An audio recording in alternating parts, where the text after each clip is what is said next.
Is there a secret history of the United States intentionally hidden by the mainstream media? Could there be a secret society of fat-moneyed businessmen whose agenda has been the cause of every major war and economic depression? Is there a shadowy elite gently pulling the strings of our world to bring about their own self-serving political program? The answers may surprise you. Nearly 200 years ago, Thomas Jefferson wrote, "If the American people ever allow the banks to control the issuance of their currency, the banks and corporations that will grow up around them will deprive the people of all property, until their children will wake up homeless on the continent their fathers occupied." Throughout the history of the United States, there's been this running battle over who controls how much money is in the system. Will it be some privately owned central bank, or will it be the people, the Congress, for the benefit of everybody in the country? Everything evolves around the Federal Reserve, a private bank that was given a monopoly on the creation of paper money. Every $100 bill which the Federal Reserve System prints and is sold to the United States at full face value represents a $100 loan. Even though the government pays for it, they still pay interest. 100 years after Jefferson, Abraham Lincoln pondered these same issues. The government should create, issue, and circulate all the currency, he said. Creating and issuing money is the supreme prerogative of government. Adopting these principles will save the taxpayers immense sums of interest, and money will cease to be the master and become the servant of humanity. What do the fears expressed by Jefferson and Lincoln and modern-day economists have to do with what President George Bush called the New World Order? It's a conspiracy. What else can you call it? It's a conspiracy against the people of the United States and of the Western world. Just when you think you're ahead of the game, someone changes the rules.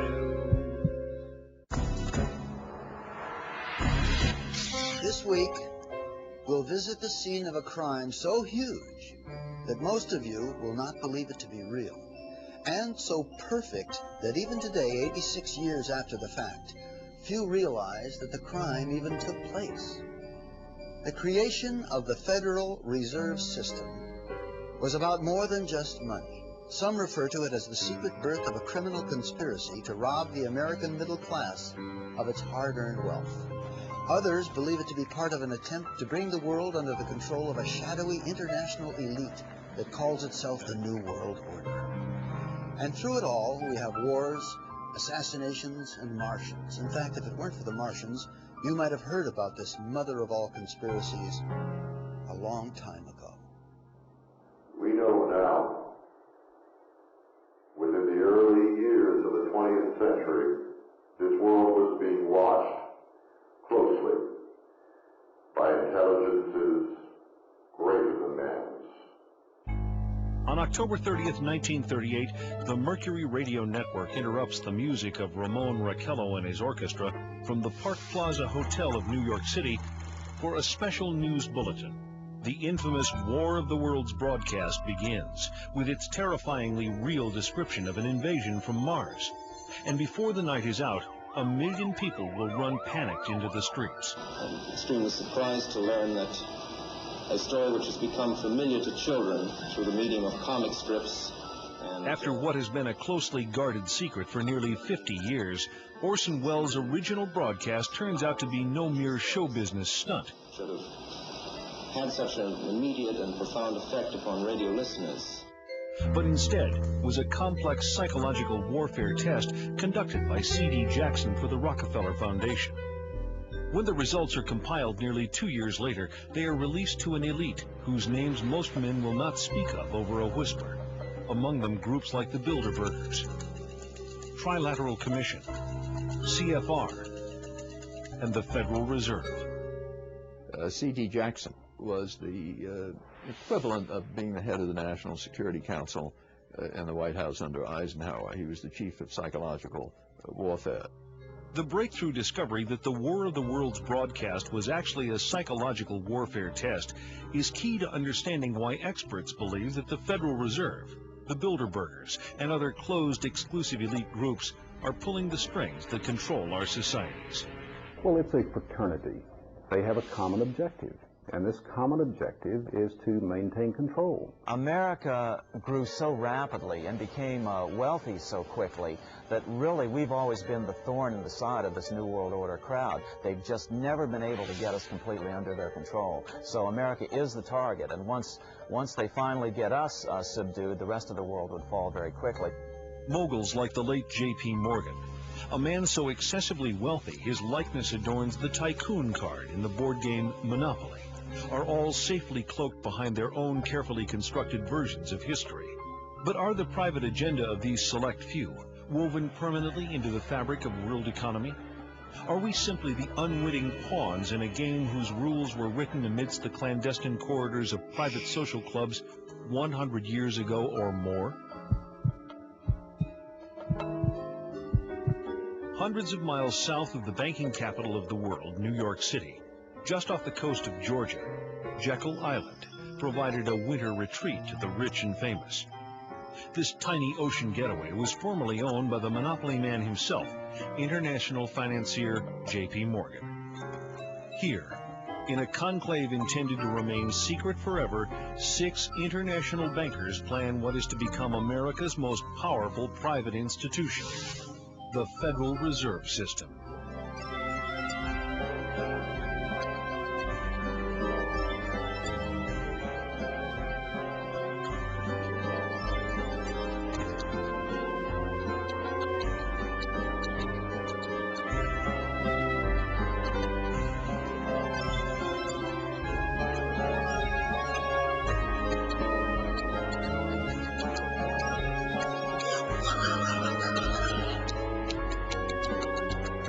The Jekyll Island story is one of the great untold stories of the 20th century. These bankers who got together, left Hoboken in a sealed train, and the reporters were going crazy. They knew this was big.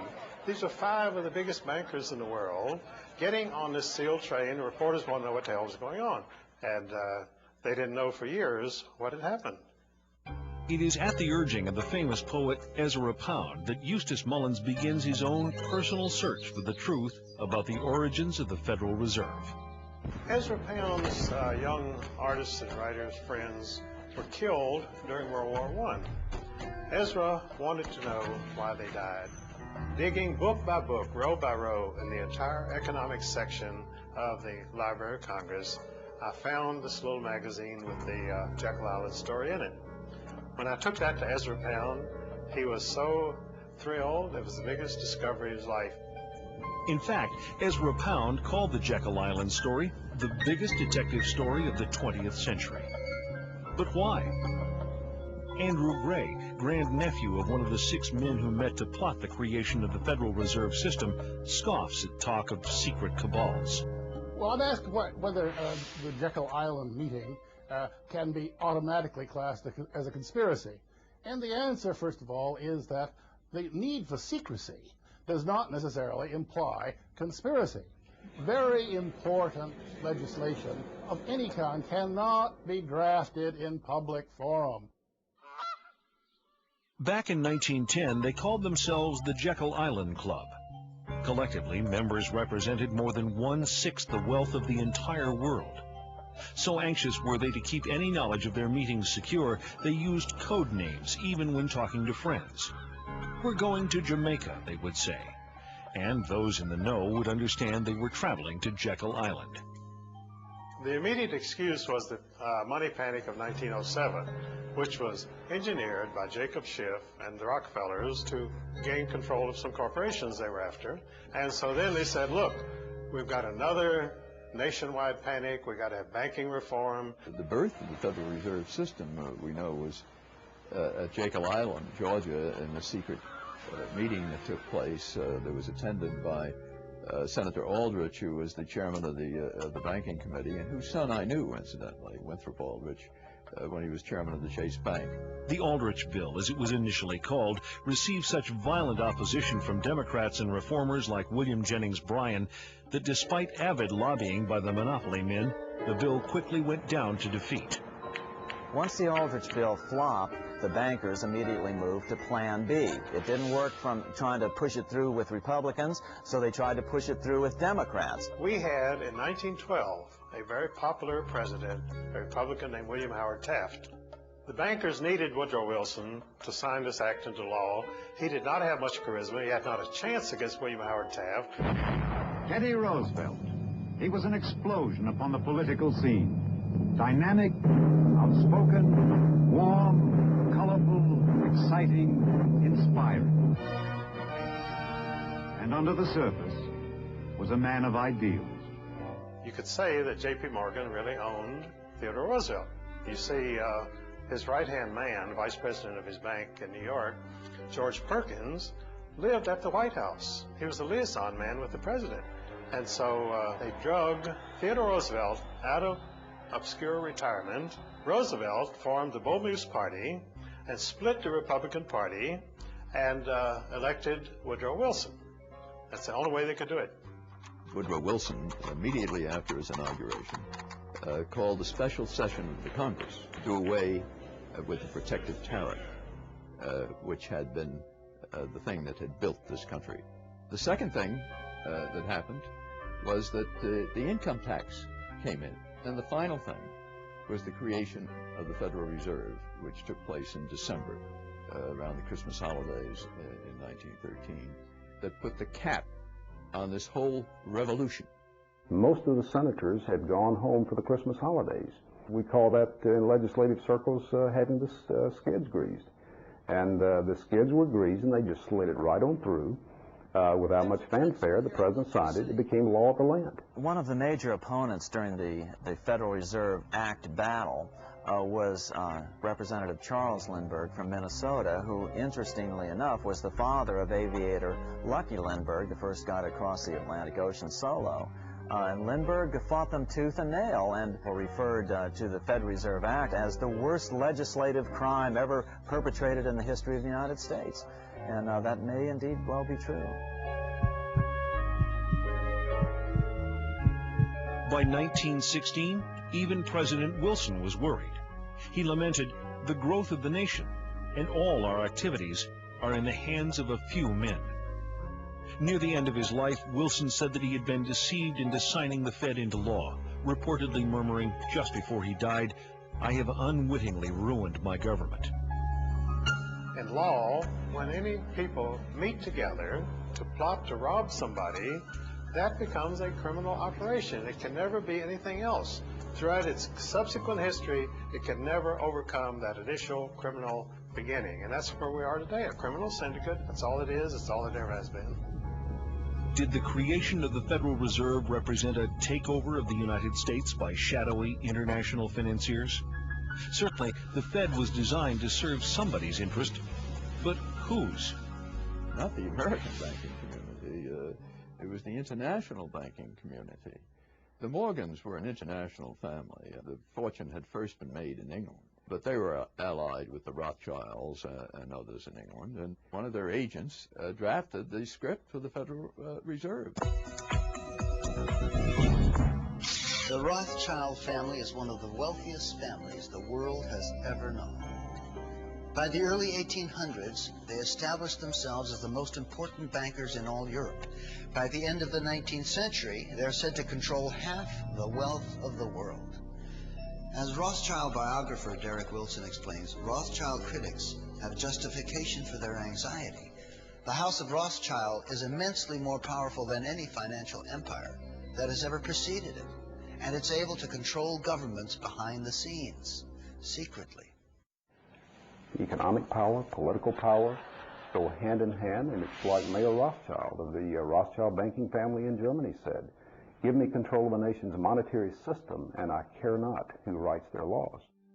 Nathan Rothschild in 1820 might have had more right to say that than any of his successors. The statement is more or less absurd. The Federal Reserve does not control the money supply. The Federal Reserve influences the money supply. To say that the Federal Reserve only influences the money supply is like saying a robber with a gun to your head is only influencing you to give him his money.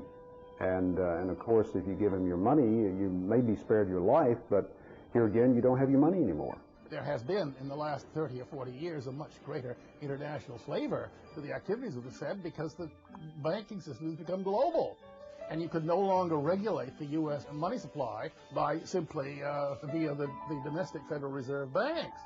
The Federal Reserve controls the very heart of what's happening with money, because money answers everything. It's the one thing that everybody wants. And when you give a private institution a monopoly on the creation of this money, you vest total control in that institution. If you have the money, you can get any law passed you want. So who do you care whether Bill Clinton is president or who is senator from New Jersey? It doesn't make any difference because you write a check and you get another senator. One of the stickiest questions in this debate is this: just who owns the Federal Reserve?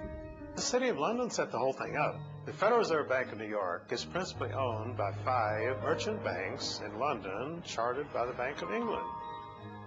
Perhaps England, which many have considered a political satellite of the United States in recent years, is really the one pulling the strings of international policy. It's not a matter of who owns the Fed, it's who controls it. The government has given the banks a monopoly, and then you see the Justice Department doing nothing about the bank mergers. A monopoly can only exist with government assistance, and they've given great assistance to the banking monopoly.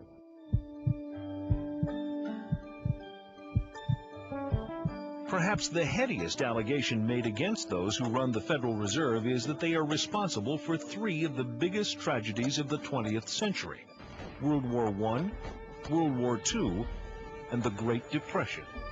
Wars are very profitable. In fact, wars are probably the most profitable thing an international banker can be involved in. So consequently, throughout the last at least 300 years of North American and European history, you see incidents of international bankers backing both sides of a conflict. They'd been trying to have a war in Europe since 1885, but the central banks of Europe had already bankrupted all the nations of Europe. They had no money. The only money was here in the United States. In order to get that money, they had to put a central bank over on the American people. It was sold as a way to bring stability to the American economy. Well, what happens just a little over a decade after the passage of the Fed? We see the biggest depression of this century in any case. For the 16 months prior to the crash of '29, the Federal Reserve increased the money supply by 62%. Now, what was happening back then? Much like it's happening today. People were buying and selling, pledging and borrowing, thinking the good times would never end. And then at the time of the crash, they pulled the plug on the money supply, and the people who had pledged their stocks, their bonds, their homes, their cars, everything, they pledged their savings accounts, they lost it all. Selling guns to one adversary while making loans to another is a common way these boys make their profits during war. And when profits begin sagging, people like Jacob Schiff, Max Warburg, and J.P. Morgan knew how to build them up again. Surprise, surprise, it's a documented fact that these fellows financed Trotsky and Lenin with billions in golden credit to initiate the revolution in Russia. With Russia out of the war and America in, the conflict was extended by at least another 2 years. 2 more glorious years of gun sales and wartime bank loans, upon which to earn interest for many more years to come. There is no question that war is a profit-making business. After World War I, Senator Gerald Nye held very famous hearings here in Washington where he dragged in some of the biggest bankers and industrialists and put them on the spot and just examined profits that were made by some of these major interests. War isn't profit-making business. Anybody who says otherwise is a liar or a fool. They were able to manipulate us into World War I, and as a matter of fact, the war stretched out for at least another 2 years beyond what it would have gone. Just when you think you're ahead of the game, someone changes the rules. They did this knowing, with malice aforethought, to strengthen their own profits and to build their own institutions, their own banking institutions. Many people believe that virtually all of the wars of this century have been caused for reasons to benefit small financial groups, those that move in the sphere of influence of the Bilderberg and Trilateral Commission. For an example, the war in the Balkans right now. Who's been providing Milosevic with arms and weapons? The Soviets have. Who has been financing the Soviet Union, their military industrial complex? The United States has. European bankers have. So the bankers have been financing both sides of every major conflict. Conflict brings progress, but controlled conflict brings controlled progress. Every major war, every major conflict, arms sales, loaning money to governments. You get their people to pay you interest back into the coffers of the bank, money that you created out of nothing. Nobel Prize Milton Friedman claimed that the Federal Reserve caused the Great Depression by deliberately reducing the amount of money in circulation. Depositors all over the country were frightened about the safety of their funds and rushed to withdraw them. There were runs, there were failures of banks by the droves, and all the time the Federal Reserve System stood idly by when it had the power and the duty and the responsibility to provide the cash that would have enabled the banks to meet the insistent demands of their depositors without closing their doors. Congressman Louis McFadden, chairman of the House Banking Committee during the crash, agreed, saying, "The Great Depression was a carefully contrived occurrence by international bankers seeking to bring about a condition of despair so that they might emerge as the rulers of us all." There was a memo circulated in advance of the stock market collapse. All the big guys, or the insiders, let's say, got out of the stock market during that 4-year period. They all got out. They were cash heavy when the market crashed. They were able to buy up major corporations for pennies on the dollar. Franklin Roosevelt's own son-in-law called the Depression the deliberate shearing of the public by the world money power, triggered by the planned sudden shortage of call money in the New York markets. Insider Joseph Kennedy's wealth grew from $4 million in 1929 to over $100 million 4 years later. Then, as now, America's press failed to tell us what was happening. These scenes of unrest in America have never been seen before. Cameramen would shoot them, but newsreels wouldn't play them. Controlling the news started early in America. Of course, the lighter side of the news continued to get lots of play. Around the first bend, it's Rumble in Miami. Second, and now skipping a jump. Now coming around the third, it's Fox Feather. Fox skipping a jump is Fortunately, populists from President Andrew Jackson to William Jennings Bryan to Father Charles Coughlin were courageous enough to speak the truth. May I remind our President, with all due respect, that not one of these soldiers cast a ballot on that fateful Good Friday night in the spring of 1917 to force a peace-loving nation like ours to take up arms for the profiteers and the exploiters of mankind. And during the Depression, no one was more dangerous to the banking interests than Huey Long. We tried the Republican Party, we've tried the Democratic Party, then we've gone back and tried the Republican Party, and now we're back trying the Democratic Party. And unfortunately, whenever we get into power with either one of these parties, we find that the one crying need of our people, the redistribution of wealth, so that none would be too poor and none would be too rich, is always neglected by the party that is in power. How many men ever went to a barbecue and would let one man take off the table what's intended for 9/10 of the people to eat? The only way you'll ever be able to feed the balance of the people is to make that man come back and bring back some of that grub he ain't got no business with. But assassination as a tool of political policy was nothing new to this crowd.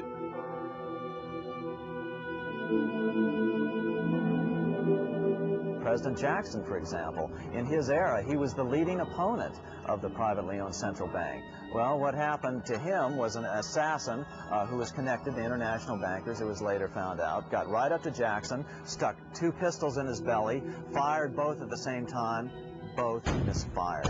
Jackson was saved.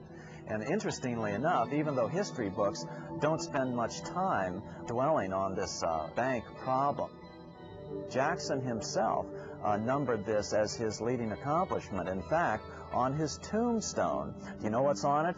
It's "I killed the bank." Someone changes the rules. Going back to the American Civil War, Germany's Chancellor Otto von Bismarck declared, "The division of the United States was decided by the high financial powers of Europe." They were afraid that the U.S. would upset their financial domination over the world. They saw tremendous booty if they could substitute two feeble democracies burdened with debt to the financiers in place of the vigorous republic sufficient unto herself. Abraham Lincoln realized this, and so stood firmly for preservation of the Union. But Lincoln needed money to win, lots of it. He went to the Wall Street bankers who wanted 36% interest per annum. Honest Abe chose a less expensive alternative, choosing to have Congress issue the money. The bills were called greenbacks, and they weren't backed by gold, only by the full faith and credit of the United States. With Congress issuing the money, not 1 penny of interest was paid to private bankers. The assassination of Lincoln was related to the bankers wanting control of the money. The same thing went for John Kennedy, that he was planning to reintroduce the U.S. notes rather than Federal Reserve notes. And of course we go back to the Constitution of the United States, which provides that the Congress shall coin the money, the currency, and regulate the value thereof. If you go out and ask the average person on the street who issues the money, they'll say the government issues the money. That's why the lie works, because people know intuitively that the government should issue the money. Well, the Federal Reserve is neither federal and has doubtful reserves. You will not find the Federal Reserve in the blue pages of government in any phone book. You will find it in the business pages next to Federal Express. Congressman Louis McFadden fought the Fed to his last breath. He once called it a superstate controlled by international bankers and international industrialists acting together to enslave the world for their own pleasure. 2 attempts were made on his life, one from a man wielding 2 pistols, both shots missed, and the second from a poisoning attempt, but fortunately there was a doctor on hand to pump his stomach. Of course, a conspiracy powerful enough to cause both world wars and the Great Depression would have to have a clubhouse somewhere, if only to split up the cash. It turns out they do. If you haven't heard of the Bilderbergers, it's for one reason only. They haven't wanted you to. At their annual closed-door meetings, no outsiders are allowed even close to the building. Here are gathered the most powerful individuals of the Western world, united regularly at club meetings. Yet nothing is reported by the New York Times, the Washington Post, or the LA Times. What really fascinates me is the complete blackout in the American press. For more than 20 years, I've gone down to the press club every day. I check the wires in their library, mingle with other paper boys, and I asked them the question many times, why, when if 120 film stars or 120 NFL football players met behind locked and guarded doors in a remote location for 3 days, you'd try very hard to penetrate and find out what those movie stars or football players are doing. Well, I had no curiosity at all when 120 of the world's most powerful financial leaders and political leaders meet for 3 days in a remote location behind armed guards in a complete blackout. Well, I had no curiosity. Actually, quite a bit of security, but it's discreet. So what would happen if someone tried to sneak through the trees back there? I don't know. I wouldn't want to try it. What we do hear coming out of those meetings is incredible about the plans of the New World Order to consolidate power. Political power and economic power coming together at the highest level. But what I call the lapdog media, the controlled media in this country, you would think that they would be going to court, crying freedom of information, open meetings, sunshine law, and all of these things, but the silence is deafening.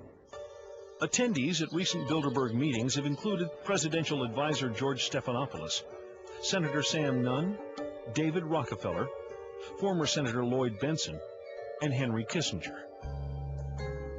1 month earlier, 50 liberal groups met in Washington to discuss their opposition to international banks and economic globalization. In reaction, one of the major items on the Bilderberger agenda was the role of liberals in various organizations. Also on the docket, the separatist movement in Canada, how fragmented Canadian provinces could be absorbed into the United States. Next, the expansion of NAFTA from Alaska to Chile, to boost corporate profits by encouraging American businesses to move to Latin American countries, where the costs of labor are low and environmental laws are not enforced.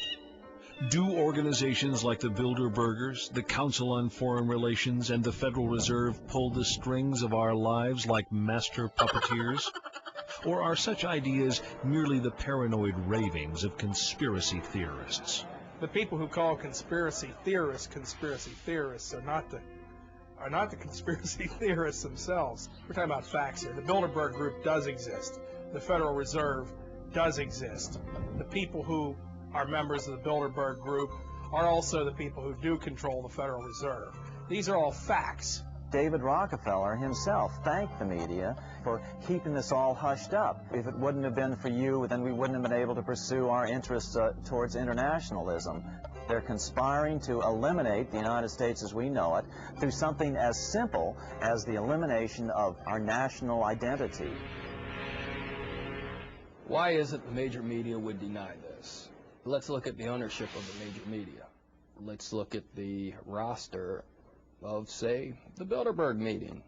Katharine Graham owns the Washington Post. Katharine Graham has been to the Bilderbergers. Conrad Black, one of the largest media barons in Canada and Europe, has not only been to these meetings, but he has hosted the meeting just a few years ago. Every year they meet in secret, and there is an absolute news blackout. There is never anything reported in any of those papers. In this country, the press is seen as the fourth estate. You know, you've got the judiciary branch, the legislative branch of government, the executive branch of government. Then you're supposed to have the press keeping an eye on these three. If leaders from these three are working with other leaders around the world to determine economic policy, wars, human rights, etc., then yes, the press has a responsibility to get in there and to inform people. But just 2 years ago, I think 1997, the First Lady attended the meeting in Georgia. A few papers in Georgia picked it up, but this is the First Lady at a meeting with people who really arguably want to rule the world. Now that should have been front page news. Well, the fifth estate are the international bankers, and they just couldn't accomplish their goals without being to control the electronic media. Now, what they hate more than anything else is this outbreak amongst the internet, cable TV, radio talk shows. That's what they can't control. They need control, and without it, they aren't going to get what they want. Of course, one person's sinister conspiracy could just be another person's private affair. The Bilderberg is a clubby atmosphere. That's what it is, really. It's a clubby affair. By invitation only. Now, when you see groups like Council on Foreign Relations, Bilderbergers, Trilateral Commission, you have to remember bankers work internationally, and the central banks in all countries work together, and they do this through special groups. They formed the Council on Foreign Relations at the Versailles Peace Conference after World War I. Now, many conservatives believe the CFR runs in the United States, but it only does it secondhand because the real orders come out of London first. Decisions arrived at in secret Bilderberger meetings apparently do affect our lives as much, if not more, than the policies adopted through Democrat-Republican squabbling. When no other newspaper bothered, the tiny Washington publication, The Spotlight, single-handedly invaded the shroud obscuring these secret gatherings. Well, by penetrating the secrecy of Bilderberg, we were able to do an advanced story on the end of the Cold War, the downfall of Maggie Thatcher, an advanced story on the Persian Gulf War, then President George Bush's reversal from his read my lips, no new taxes pledge.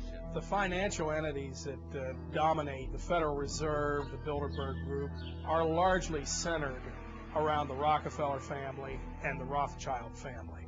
Names such as Chase Manhattan, Citibank, all these groups that move in the Rockefeller sphere of influence and the Rothschild sphere of influence are the glue that hold the Bilderberg elite together. Most troubling of all is evidence that the attendees of these secret meetings may even choose our presidents. In December of 1974, there was a major headline on the editorial page of the Atlanta Constitution that said Jimmy Carter is running for what? And the what was about this day. I'm running for president. Jimmy Carter had been a one-term governor of Georgia, hardly known to the American people. He, however, had an entree into the international elite through his membership in David Rockefeller's Trilateral Commission. No one had ever heard of Jimmy Carter. I think that's fair to say. Yet, within the next several years, as he announced his presidential campaign, started moving towards a Democratic presidential nomination, he started getting a lot of favorable media coverage, particularly from media connected to the Rockefeller sphere of influence. Jimmy Carter was painted as a populist, a man of the people. I remember when we couldn't find a microphone. When in fact he was moving in the highest circles of the international elite. When we discovered that the obscure governor of Arkansas, Bill Clinton, had attended his first Bilderberg meeting in Baden-Baden, Germany in 1991, we were able to anticipate a political future for the young man. When I discovered in 1991 that Bill Clinton had attended the Bilderberg meeting, I was able to predict that he would be the candidate for the presidency of the Democratic Party. I didn't think he'd be elected president, incidentally. And so they picked him. The Bilderbergers actually picked him to be the president. I will, to the best of my ability, preserve, protect, and defend the Constitution of the United States. Preserve, protect, and defend the Constitution of the United States. So help me God. So help me God. Bill Clinton, like Jimmy Carter, was a product of the Rockefeller Empire. Bill Clinton has a few up on Jimmy Carter, though. Not only was Clinton a member of the Trilateral Commission, but he was also invited to become a member of the Council on Foreign Relations. He had the imprimatur of the Rockefeller and Rothschild families. Well, you know, I grew up like everybody, every other kid in the United States, thinking, President of the United States, most powerful man in the world. But it's just not the case. You know, even Bill Clinton has admitted that he is only a virtual president anymore. That was in a speech in September of 1998. Just when you think the economy's stable, just when you think you're made in the shade, someone changes the rules. Is there a conspiracy? If we are onto the fomenters of what's loosely called the New World Order, the free movement of capital and goods across national boundaries is clearly a big part of their agenda. The global elite have been the primary promoters of free trade precisely because of the fact that they are the ones who control the major multinational corporations. They are the ones who want to build televisions in Mexico and in impoverished third world countries and pay these people sub-minimum wages, slave wages, and then export them at gigantic profits back to the United States. But we're told by the major media in this country, which is tied in again with these international elites, that, oh, well, this is a temporary thing. It really is good for America. But it's not good for America. Look at anybody who's lost their job. Look at how their family suffers. That's the Bilderberg group at work. That's the Trilateral Commission. That's the Federal Reserve. All these elite groups that they're benefiting, but the average American isn't. These families have been mostly in the banking business for at least 500 years, most of them. They were in the slave trade. They were in the opium trade, because these people are not interested in 5% a year return. They want 1,000% a year return. And to get into those things, you need to get into gold, slaves, drugs. That's where the big money is. Fiat currency is what we have. Fiat, meaning no thing, nothing, having no value. In other words, it's backed by the faith and credit of the person who is creating the money. If you have a private bank out here that is creating this money, then your faith is in their ability to keep the value of this currency to where everybody accepts it. We have to understand that people, not governments, not central banks, nor nation states, but people ultimately determine what money is and what money is not. It's been that way for over 5,000 years. This brings us back to our initial question. Are we citizens of a great democracy, or is something more convoluted and sinister at work? Is there anything wrong with the best and the brightest controlling our country, or potentially in the near future the entire world? Are international financiers in control of our lives?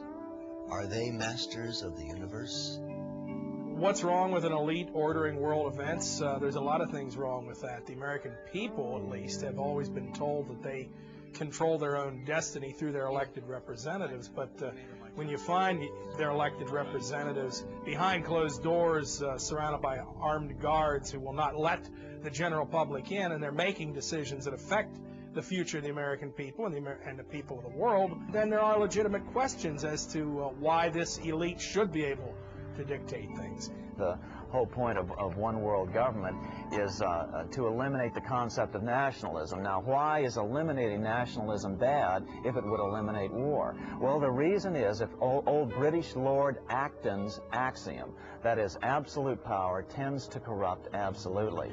If you could print $1 billion tomorrow, well, you could be a master of the universe. But you can't, because they have the monopoly. As long as they can print the money, as long as they can buy the New York Times, the Washington Post, congressmen, senators, presidents, then you can't compete against them. What have you got to offer? If you have relatively few people governing your government, you don't have a democratic government, do you? You've got a secret cabal here who is governing the United States. And not just the United States, but the governments of England and France, Germany, all the European countries, less influence in Japan, but quite a bit there too. So it's a conspiracy against the people of the United States and of the Western world. What would you call it? Are the Rockefellers and the Rothschilds and the people in their sphere of influence the masters of the universe? Let's put it this way. They want to be the masters of the universe, but there are a lot of people who don't want them to be. They create money out of nothing. What a scam. They have so much money, they don't care about money. All they care about is power. All they care about is being able to control the political situation so it goes their way. But they still have not been able to succeed in America because of the wealth and the independence and the patriotic spirit of the American middle class. That's the only thing that's holding this world from a situation of total despotism. See, if I serve you a black cup of coffee and it's 95% coffee but 5% arsenic, it's mostly coffee, but it's going to kill you in the end. What we've been doing is we've been getting a truth-error mixture of events going on around the world. Enough truth to make it seem plausible, but enough error to get you off course. A lot of it has to do with our educational systems, where we've been dumbing our kids down. And when you dumb them down, it's the cruelest form of censorship, because most of this current generation can't even read the books that these guys would be scared of. It's only fitting that we end with a quote from the man who started it all, Woodrow Wilson, a dreamer who tried to change the world for the better, but who in his final years ended up regretting many of the important accomplishments attributed to his presidency. We are controlled by a small group of dominant men, he said, of the worst ruled and most completely controlled governments in the civilized world. Is there a sinister conspiracy in control of our lives? Are there masters of the universe? If there are, I'm not one of them, nor would I want to be.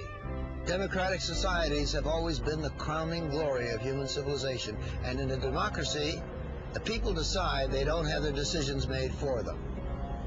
Masters of the universe, you've seen the evidence, you decide.